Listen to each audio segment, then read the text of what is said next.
여러분 안녕하십니까? 북괴 김정은을 향한 윤석열 정부의 강력한 의지 중에 지금 현재 한미 특수부대가 진행하고 있는 김정은 참수훈련. 윤석열 정부의 의지, 한미 동맹의 확고한 의지 아니겠습니까?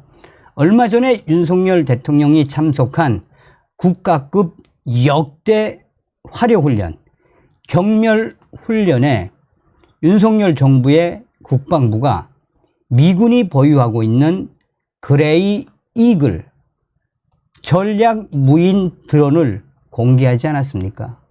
또한 지금 현재 일본에는 B-52H, B-1B 랜서, 죽음의 백조라고 할 수 있는 전략 폭격기가 무려 10대나 와 있죠. 10대. 무엇이겠습니까? 김정은을 잡겠다라는 의지가 매일매일 격상되고 있지요. 지금 북한의 김정은이를 전직 미 고위 관리들이 박살을 냈습니다. 한마디로 김정은은 큰일 났다라는 소식. 미군의 스텔스기가 김정은이를 이렇게 제거한다라는 소식. 또한 이제는 김정은에 대한 선제 타격, 은밀하게 침투하는 그 타격에 대해서 공개해야 한다고 강력하게 경고했습니다. 중국 공산당도 발칵 뒤집어 엎었습니다. 정성산TV 좋아요, 구독, 알림은 큰 힘이 되겠습니다. 자, 미국은 북한의 핵 능력에 대한 김정은 정권에 대한 선제 타격 의지를 강력하게 천명해야 한다라며 전 미 국방부 고위 관리들이 제안을 했습니다.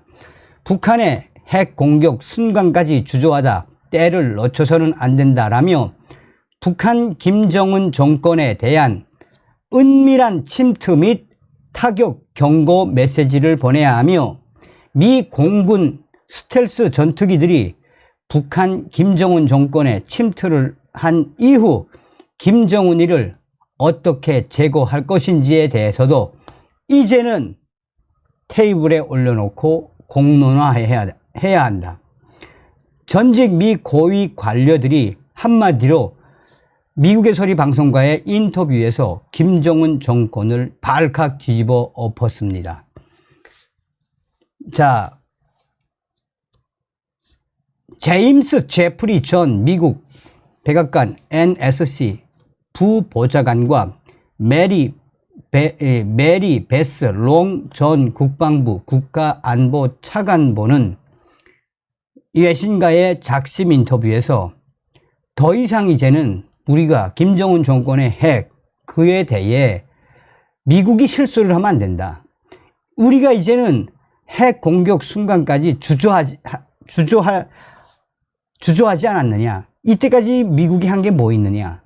이제는 김정은 정권 까야 한다. 그런데 중국까지도 발칵 뒤집어 엎었죠.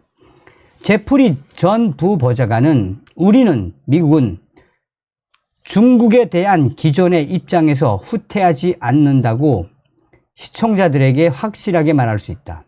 우리의 입장은 변함이 없습니다. 미국 관리들이 밝혔듯이 위험을 제거하고 갈등을 완화하는 것이지 중국과의 관계를 단절하는 것은 아니다. 중국은 한국과 마찬가지로 우리의 가장 중요한 무역 대상국 하나이기 때문입니다. 중국이 없는 경제는 상상할 수 없습니다. 우리는 중국과 경쟁하는 가운데 일부 분야에서는 협력을 해야 합니다. 또 남중국해와 잠재적인 타이완 같은 일부 문제에서는 중국과 대립을 합니다. 따라서 중국과의 관계는 복잡하고 미국이 잘 설명하지 못하고 있는 것일 수도 있지만 중요한 것은 중국은 지난 한 해 많은 타격을 입었습니다. 중국의 최고 동맹인 푸틴 대통령도 힘이 훨씬 약해졌습니다. 지금 현재 중국의 경제는 미국에 비해 매우 부진한 모습입니다. 이런 상황에서 이미 중국과 러시아, 북한은 공동 동맹 아닙니까? 자, 두 가지를 명심해야 한다. 중국의 전략은 항상 분할 정복이었고 지금도 그렇습니다. 중국은 우리와 미국과 한국을 갈라놓기 위해 동맹들 사이에서 분열의 씨앗을 심습니다. 그것이 중국과 김정은이 우리를 무찌르는 방법 중에 하나 아닙니까? 따라서 이해 부족으로 인해 우리끼리 분열하지 말아야 한다.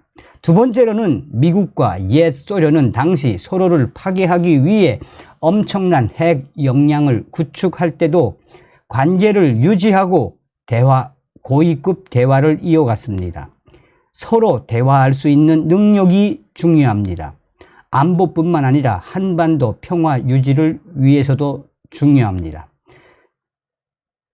한국의 윤석열 대통령이 지금처럼 강력한 지도력을 발휘하고 있기 때문에 한국은 그 어느 때보다도 안전하고 평화롭고 중국과 안정적이면서도 존중하는 관계로 나아가고 있습니다. 윤석열 대통령이 지금처럼 강력한 지도력을 앞으로도 계속 발휘할 것입니다. 자, 이에 롱차관보는 모든 국가는 자국의 최선의 이익을 추구한다. 그리고 그 최선의 이익은 당연히 미국과의 동맹입니다. 알다시피 미국과 한국 양국은 오랫동안 협력해 왔습니다. 또 미국은 한국의 안보를 보장해 왔습니다. 그것은 한국의 윤석열 대통령이 매우 잘 관리하고 있는 관계의 기폭과는 다른 것입니다. 독도 인근 해상에서 매년 실시되는 한국군 훈련에 대해 일본이 최근 항의한 것을 포함해서 말입니다.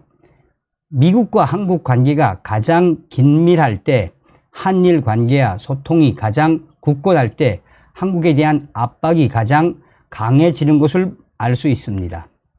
그때 중국은 매우 언짢아합니다. 자, 그리고 분리 정복을 중국은 시도를 하고 있고요. 지금 바로 그런 상황이 벌어지고 있습니다. 최근 몇 년 동안 미국과 한국이 지금처럼 이보다 더 가까웠던 적이 없었다는 사실에 한국인들은 지금 안도해야 한다고 생각합니다. 진행자가 중국도 한국과의 관계 개선을 모색할 나름의 이유가 있다고 생각하십니까? 한국이 이미 유리한 위치에 있다는 점을 고려할 때 중국을 더 자신감 있고 단호하게 대처해야 할까요? 라는 질문에 제프리 전 백악관 NSC 보좌관은 롱 차관보가 말한 것처럼 한국은 국익 관점에서 또 미국의 관점에서도 중국과의 관계에서 긍정적인 역할을 하고 있다고 생각합니다. 물론 중국도 한국과의 관계에 관심이 있습니다. 롱 차관보 말처럼 중국은 두 강력한 동맹국 사이를 갈라놓을 수 있고 또 그렇게 하길 원합니다. 또 그렇게 하고 있습니다. 앵커가 말한 대로 중국은 한국의 경제적 지원, 무역, 투자, 기술이 필요합니다. 따라서 타당한 이야기이고 여러 측면에서 나쁘지 않습니다. 우리는 중국과 무역을 계속하고 있습니다. 중요한 것은 한국의 윤석열 대통령이 현재 상황을 잘 관리하고 있다는 겁니다. 자, 여기에 대해서도 이제 북한에 대한 작심 발언을 쏟아놨습니다. 미국이 북한의 미사일 실험을 중단시키기 위해 공중 타격을 고려해야 한다고도 말씀하셨습니다. 여전히 그렇게 생각합니까? 라는 앵커의 질문에 롱 차관보는 그렇습니다. 사실 제프리 대사가 언급한 것 중 하나는 아시다시피 우리가 수십 년 동안 북한에 대해 똑같은 억지 정책을 시행해 왔다는 겁니다. 그런데도 우리가 북한을 억지하지 못했다는 것을 스스로 인정하지 않은 것이 우려가 됩니다. 우리는 북한의 물리적 침략을 확실히 억제하고 있지만 북한은 수십 년 동안 무기와 군사 역량을 크게 진전시켜 왔습니다. 그 이유는 우리가 같은 일을 몇 번이고 반복하면서 다른 결과를 기대하기 때문입니다. 아주 유명한 어떤 사람은 시간이 지남에 따라 그것이 우리를 미치게 만든다고 얘기했죠. 북한은 미사일과 핵 프로그램 진전에 대해 거의 아무 대가도 치르지 않았고 그들의 마음도 바꾸지 않았습니다. 북한이 유엔 결의안과 국제법상의 의무를 반복적으로 위반하는 데 대해 대가를 치르도록 해야 합니다. 그들은 계속 속도를 내고 있습니다. 저는 미국이 윤석열 대통령처럼 매우 단호하고 공개적인 입장을 취해야 한다고 봅니다. 북한이 영내에서 하는 일을 평화적으로 해결하기 위해 군사적 조치를 포함해 어떤 선택도 배제하지 않는다는 점을 분명히 해야 합니다. 북한의 김정은이 핵과 미사일 프로그램을 통해 목표를 달성하도록 둬서는 안 되며 반드시 김정은 정권 대가를 치르도록 해야 합니다. 북한이 대가를 치르도록 하는데 선제 타격이 포함된다면 그렇게 해야 합니다. 그렇기 때문에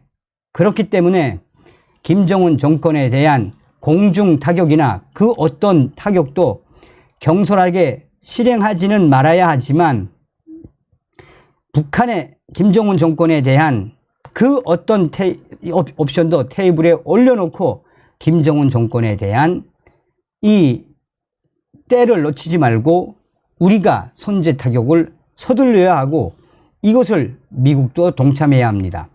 자, 많은 청중들에게 강력한 메시지가 될 것입니다. 우리의 동맹국가 무엇보다 주한미군을 위험에 빠뜨리는 공격에 대해 미국이 대가를 치르게 할 것이라는 신호를 이제는 북한에 강력하게 보내야 합니다. 또 그것은 중국에도 신호를 보낼 것입니다.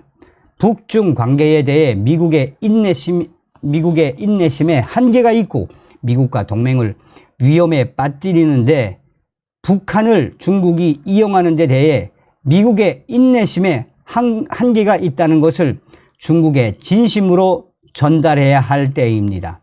그것은 일본, 한국, 그리고 영내 국가들을 안심시키는 메시지. 미국의 핵우산의 일부라는 말은 진심이라는 메시지입니다. 자, 그러면서 김정은 정권에 대한 이런 일련의 과정은 더 이상 김정은이는 멈추지 않을 것이다 라고 강조하며 김정은에 대한 은밀한 침투, 선제 공격에 대해서 이제는 해야 한다라고 강조하고 있습니다. 진행자가 한 전직 고위 관리는 미 전투기, 스텔스 전투기들이 김정은 집무실을 정밀 타격하고 나와도 북한은 모를 것이라고 비공식 석상에서 말한 적이 있습니다. 미국이 그런 능력을 보유했는지 확인해 줄 수 있습니까? 라고 묻자 롱 전 국방부 차관보는 미 공군과 공군의 다른 일부 조직은 놀라운 스텔스 능력을 보유하고 있습니다. 저는 정부에 있을 때보다 퇴임한 지금이 더 확신을 갖고 있습니다. 미국이 그런 조치를 취하기로 결정한다면 은밀하게 할 수 있을 것이라고 저는 장담합니다. 분명히 북한 김정은이는 우리가 그곳에 있다는 것을 눈치채지 못할 것입니다.